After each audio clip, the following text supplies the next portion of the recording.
Now we've got an energy forum on energy with some energy analysts coming up tomorrow, and it's intriguing, the conversation, because it answers a very important question of, are we going to return to those days when we had prolonged doomsday, if you like. The forum is being put together by Abeku Brew Hammond Foundation. So Mr. Ishmael Ajekomihene is here this morning to tell us about it. He's the Executive Director of KITES. Exactly. Thank you very much for being here. You're also a member of the Public Utilities Regulatory Commission Board. Yes. So a very good morning to you.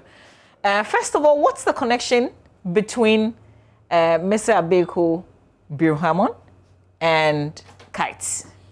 Okay, thank you, Mama V. Abeku Brew Hammond is the founder of KITES. He established KITES in 1996. In fact, Abeku was the one who employed me in KITES in 1999. He's been my personal mentor.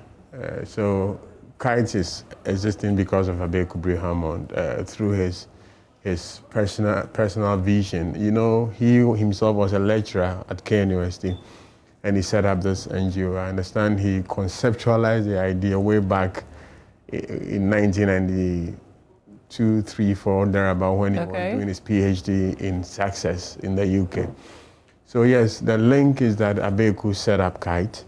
So when he died, unfortunately in 2013, some of the things that the KITES board decided to do together with the family was to set up this foundation to sort of perpetuate some of the ideals that he was pushing for. Abeku lived and fought for energy throughout his life. And we never expected that he was going to go the time he went. But yeah, so... Yeah, but KITES has survived.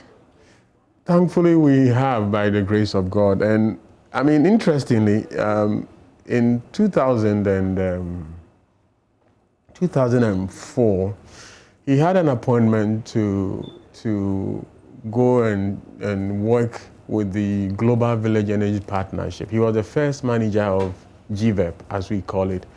So Abeku resigned from KITES and moved to the UK for, this tenure was for 2 years. Okay. So he took leave of absence from the university and resigned from KITES as a director and left. When Abeku came back after his tenure, Abeku said, I don't want to have anything to do with KITES. I've been away, you guys are doing fantastically well. It's been my dream that I will one day not be here and you guys will be able to run. I've done that, I've seen that you guys, Abeku even refused to join the KITES board when he came back. So that's the man that we're talking about. But we have survived. We will be 25 in a few years' time, from 96. The Institute of Technology and Environment will be... KITES, yeah, yes, we'll be 25 in a couple of years' time. We were set up in 96. So yeah. We should have an anniversary together. When I say we, I'm talking about the multimedia group, because we're 25 this year. Great. So, great. but fortunately, we're collaborating on this energy forum. And we are super excited. I mean, your platform is big, and when we have you on board, at least it lends some credence to what we're doing. And we're happy that you saw what we want to do this year as very, very relevant for our country. And for that reason, we are very excited, and we are thankful to Multimedia for agreeing to partner us in this. So why are we asking this question, whether or not we could be going back to the prolonged doomsday days? Is this something that you foresee? Are you seeing signs and symptoms of something? Okay, so I wouldn't put it that way, but just to say that we are concerned about some of the things going on in the energy sector. But let me backtrack a little bit and just set the context for what we're doing here.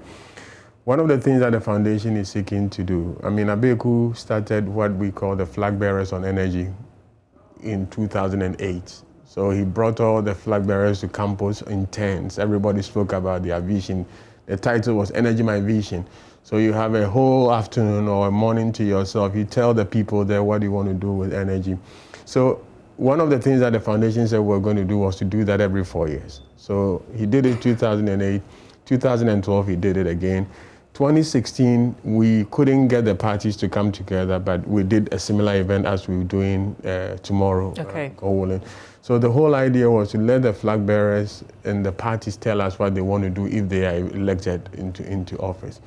So we tried to do that again this year, and you know this whole thing about we will debate, we won't debate, we will talk. So this panel of experts is also another activity that we decide to do every year to provide thought leadership in the energy sector. Everybody, you see the board, Mr. Awatri, Harriet, everybody is energy, you know, so we kind of understand what the issues are. So going into those elections, a new administration, whether it's MPP staying on or NDC or whoever wins the elections, we thought that we needed to put a spotlight on what we see to be some of the underlying issues, very fundamental issues, that if we don't address, could ultimately the dreaded doomsday. Because, I mean, and just to put what we're talking about in a bit of perspective, you know what the independent power producers are saying.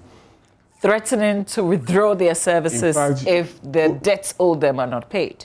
Exactly. So nobody has hidden from the problems, I mean, the debt situation in the energy sector. The Minister of Finance is talking about it, everybody's talking about it.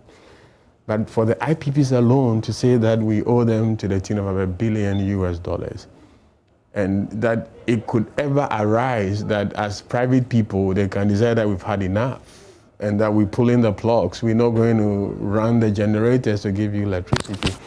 Our public utilities can't meet all our demands. So if this chamber, which is a powerful group, says that if we don't do this, and they were quite specific what they want, and they say we need a certain quantum of our 80%. Exactly, 800 million cities in the COVID. I mean, you know, so that's one of the things that we wanted to discuss, and is you see that in the concept note. How did we get here? And how do we ensure the long-term sustainability of the energy sector? Because if it's not financially sustainable, you wouldn't be able to get the players in the industry to provide the power that we all need to be able to get our lives going and also do businesses. So this expert panel is just to say that the politicians will always talk about aspirations, and they will always sugarcoat what they want to do in their manifesto to convince you to. But nobody, especially the sitting government or the ruling administration, wouldn't tell you that there are serious challenges in the energy sector. We think that the lights are on, which is something they've done very well. But my lights keep going off. Yesterday I slept in doing so hard till this morning. Sorry, Mama V, that can only be a distribution issue, unless, of course, I hear anything that there was a deficit in generation. But it's rather unfortunate. Then I think it's a distribution. So this is an isolated. I would put it that I think last Sunday too I also experienced an outage. But bottom line is that apart from these, what we used to call light off, I mean, until the doomsday became part of our jargon, we all knew that power outages were there with us, okay? But the doomsday was when it's almost like planned outages, and in some cases unplanned outages for prolonged period of time, and sometimes they come. So the outages, not until we have a very, very solid distribution network, where you don't have cablings, wires going on top of people's buildings, articulator tracks pulling down electric poles. When we have everything running efficiently, those things are bound to happen because you have sometimes overloaded transformers, you have rain dropping a tree on a conductor. So those things could happen, and we admit that the distribution network is not robust enough. Part of the reason why this PDS whole thing was to say that let's strengthen, and then we all know the rest is history as far as PDS is concerned. So those isolated cases, we can address them. But now there are more fundamental issues. For example, the indebtedness, which keeps increasing on a daily basis. And this is not the experts talking about. The Energy Commission, there's a whole program by government called Energy Sector Recovery Program to tackle some of the issues that we want the experts to be talking about tomorrow. Not only do we have excess capacity, you see, these people are talking about our indebtedness. What we don't know and what they haven't told us is that they are being paid regularly than previously. Okay. But the debt is also adding up on a daily basis. Why? There are some capacities that we are not using, but because we've signed contracts, we have to pay them. Okay, the capacity charges would have to be paid. Unless you succeed in changing the terms of the agreement, there's a contract. So it will be interesting to see how much of that is being added on a daily basis, because there are assets that we are not running, because electricity cannot be stored unless, of course, you want to have battery banks. Once you produce, somebody has to pay for that. So those are the issues. There are issues with excess capacity. There are issues with excess gas in the Sankofa field that we are still paying. We don't have enough demand to take the Sankofa gas, to also take the Jubilee gas. There was a challenge thrown recently when the VRA launched its anniversary, and the senior minister was asking them, charging them effectively to sell power out there. Okay, but you can only have a market when there is a buyer. Okay, so Aren't there already buyers across our borders? Okay, at what price? So if my competitor I can get the same power at maybe a slightly cheaper, don't forget that tariffs, and that's another thing that we're going to talk about. Tariffs, relatively, comparatively, in Ghana, compared to the sub-region, ours is a little bit on the high side. Okay, so how are you going to sell to those people? Are you going to be able to compete with La Côte d'Ivoire, for example? The West African power pool in Ghana, sometimes cheaper for even us to bring power from Côte d'Ivoire. They started this privatization long before we did. And the model they chose, they've managed to get some of these generators, they brought them in at very competitive rates, and they had gas initially. So they're able to deliver electricity to us sometimes less than 10 cents per kilowatt hour. In some cases, averagely, we are talking about 14 cents and stuff like that. And in the power industry, because you are dealing with gigawatts, even a cent, a peso, makes a lot of difference.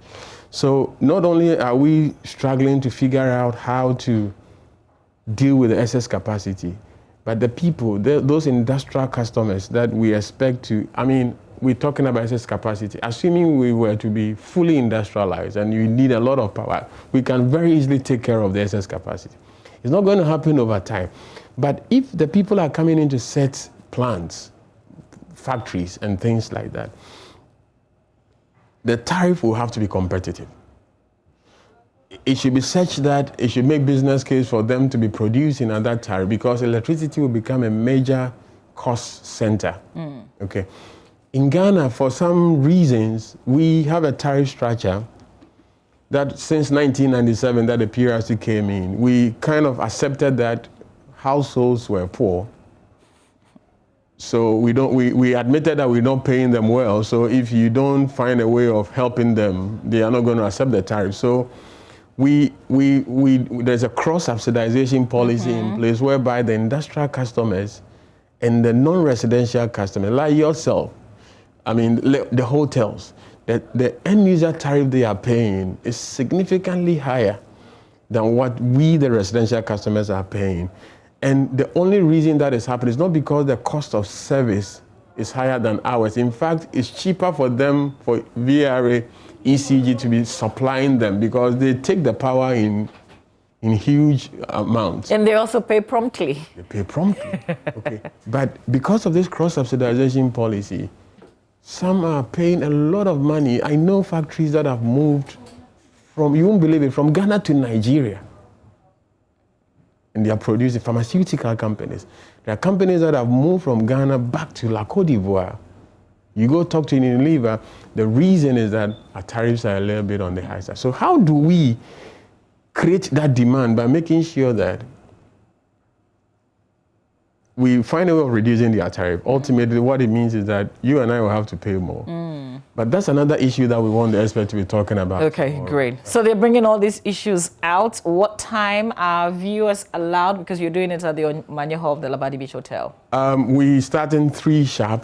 and thankfully you're going to help us stream this We're thing carrying live. it live. Because of COVID, we don't want. We would have loved everybody to be there. There's going to be a strictly by invitation for the in-person audience. Okay. But all your social media, your online platforms are going to stream this thing live. Your Facebook Live, your YouTube Live channels are all going to stream them live.